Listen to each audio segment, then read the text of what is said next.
Hotep Família, mais um vídeo no canal. Desde já agradecendo a vocês, todas e todos, por estarem fazendo as inscrições no nosso canal, ativando o sininho de notificações, deixando o like de vocês, compartilhando nossos vídeos.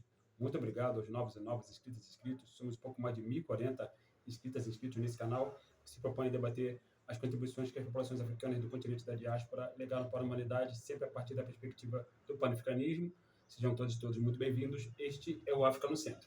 Família, a gente está aqui para trocar uma ideia hoje sobre a relação do Islã com os negros, né, com os africanos. Nós já tivemos a oportunidade aqui, em vídeos anteriores, de falar sobre os bantos sudaneses.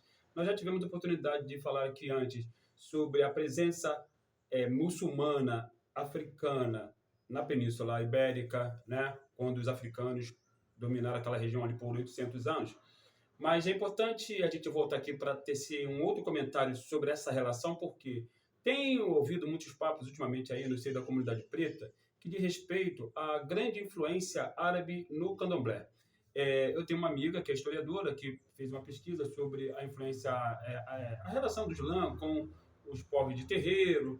Logicamente, vocês sabem que houve africanos, ou, né, vieram muitos africanos para cá islamizados, mas é importante salientar, em primeiro lugar, que se hoje nós temos aqui a visão que é o candomblé, essa visão, conforme explica o grande Carlos Moore, que me falou oralmente, né, o que eu vou falar aqui agora, essa visão que é o candomblé aqui, o candomblé Yorubá particularmente, é uma visão que vem do Kemet para cá, do Antigo Egito. Já tivemos a oportunidade de falar aqui das grandes contribuições do Kemet, inclusive evocando as obras do Cheikh Anta Diop.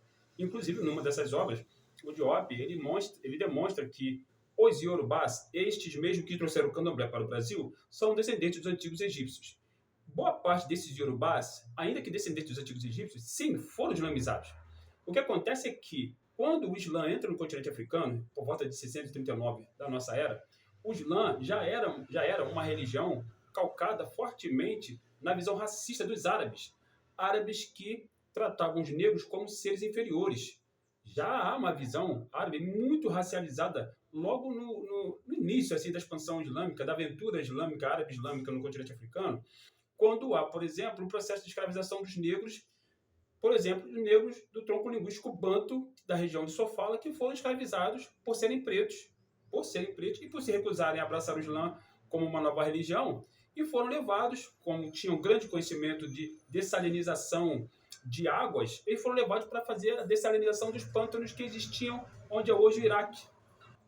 É importante salientar isso por quê? Porque uma das principais formas de racismo antinegro vindo dos árabes, além dessa questão do racismo, é importante salientar, diz respeito também à infinita incapacidade cognitiva que os africanos teriam, segundo os árabes. E essa coisa também de dizer que os africanos são grandes, têm grande força sexual, né, são muito insaciáveis sexualmente, e por conta disso, muitos desses negros que foram escravizados e foram chamados de Zanji, que é um nome pejorativo que os árabes lhes deram, muitos africanos Zanji, eles tiveram a sua genitália cortada na altura do saco escrotal, né? É importante salientar isso. Essa galera foi utilizada como eunuco para proteger haréns de sultões, né, de emires, de califas, etc. Essas pessoas bem pigmentadas, essas pessoas sofreram torturas terríveis nas mãos dos árabes, e outros povos africanos do norte do continente e também da região do Sahel também foram submetidos à escravidão árabe-islâmica. É importante salientar. E a contribuição que os árabes legaram para os africanos durante todo esse processo de islamização e de escravidão que durou 1.200 anos, até porque o Islã entrou no continente africano para nunca mais sair de lá, e quem fala isso é Cheikh Anta Diop, né?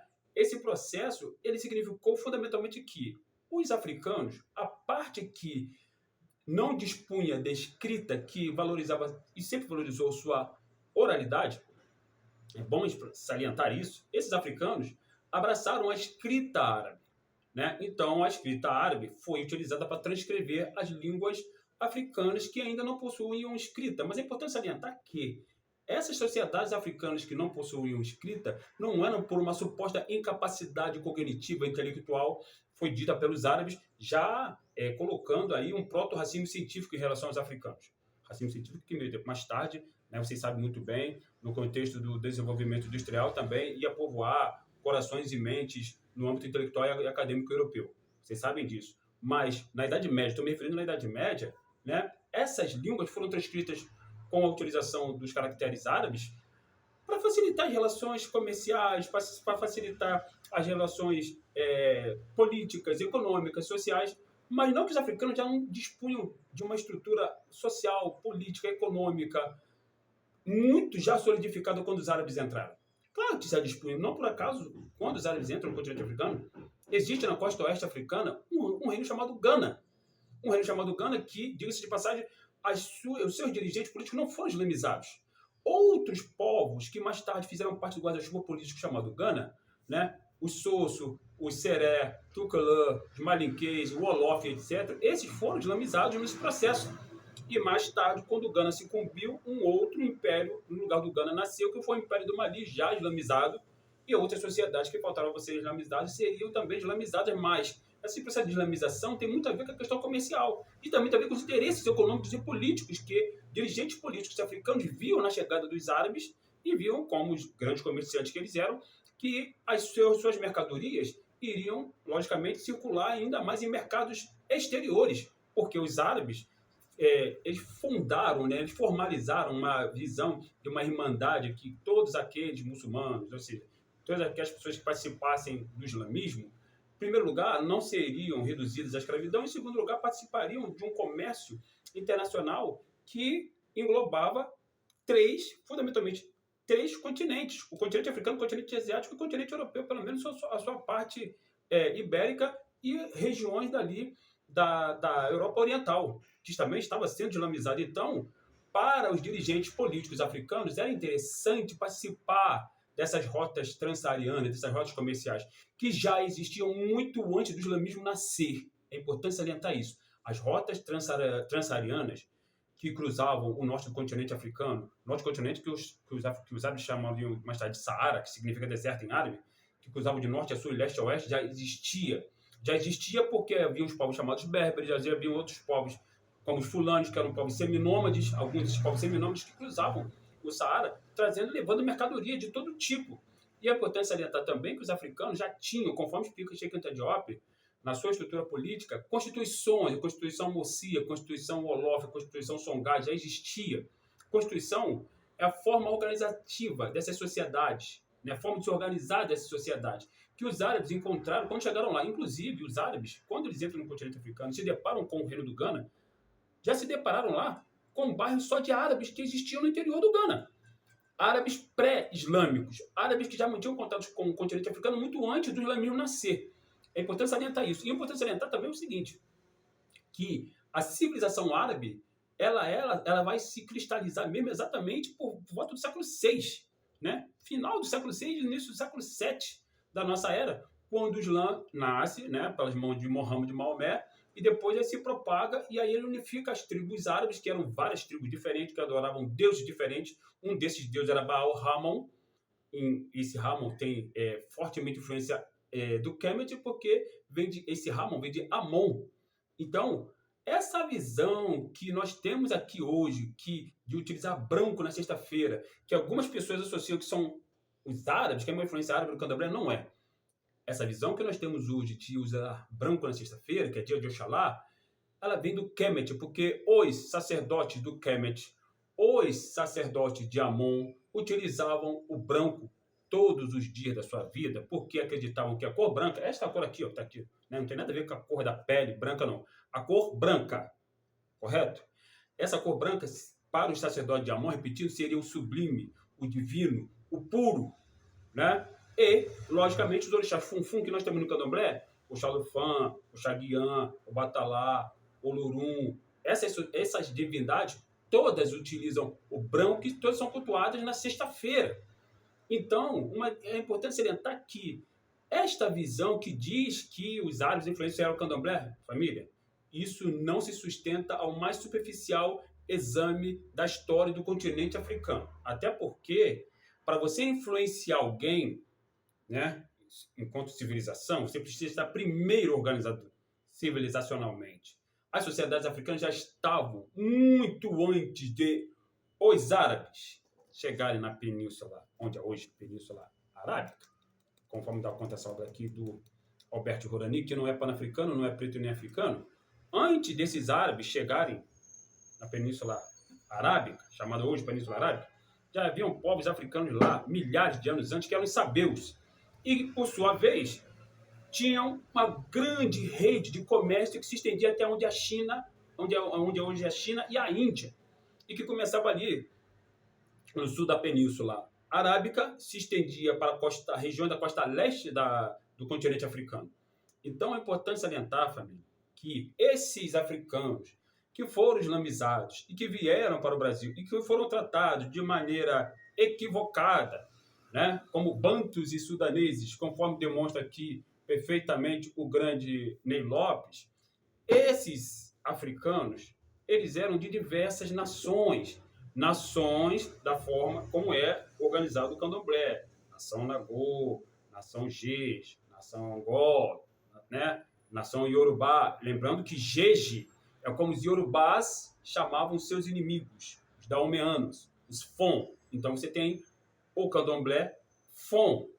Então você tem diversas nações aqui no Brasil e algumas dessas nações foram islamizadas, foram chamadas aqui de uma maneira geral com o nome de malês.